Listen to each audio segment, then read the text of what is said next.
Handa na ang mga paliparan sa buong bansa sa pagdagsa ng mga biyahero ngayong Holy Week. May paglilinaw rin ang Department of Transportation sa lumang post o travel advisory ng Estados Unidos. Si Vel Custodio ng PTV sa Balitang Pambansa. Nagsisimula ng maghanda ang Civil Aviation Authority of the Philippines o CAAP para sa inaasahang dagsa ng mga biyahero sa susunod na linggo. Yearly po meron tayong tinatawag na Oplan biyahe ngayon.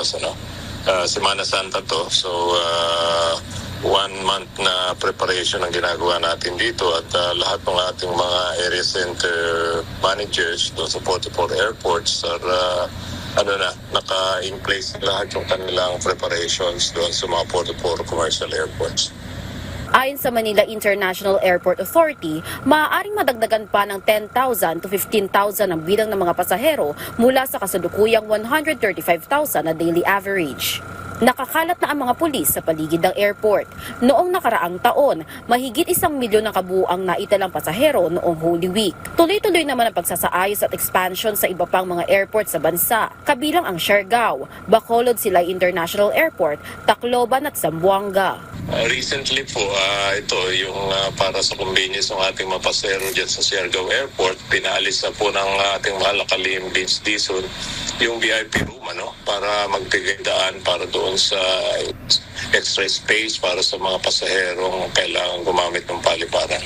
Samantala, pinabulaanan naman ng Department of Transportation ng anunsyo ng Transport Security Administration o TSA ng US kung saan may travel security advisory umano sa NAIA. Ayon sa DOTR, outdated na ang nasabing advisory. Napag-alaman kasi ng TSA Manila na maaaring aksidenteng na i-repose ang lumang travel advisory mula 2018 na inalis na noong 2019 sa mga monitor sa Sacramento International Airport sa California.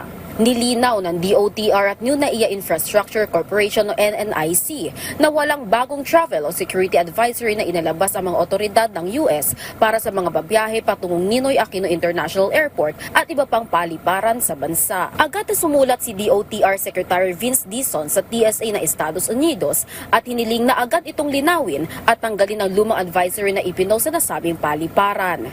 Inanunsyo naman ng TSA ng US na tinanggal na ang maling paalala na namataan sa paliparan ng Sacramento kahapon. Inalis na ng Department of Homeland Security ng US ang advisory noong 2019 pagkatapos sa malawakang upgrades at close coordination ng NAIA sa US. Kinikilala nito ang pagsunod ng Pilipinas sa international standards sa seguridad. Simula noon, wala nang bagong advisory na inilabas laban sa NAIA at iba pang paliparan sa Pilipinas. Mula sa People's Television Network, Vel Custodio, Balitang Pambansa.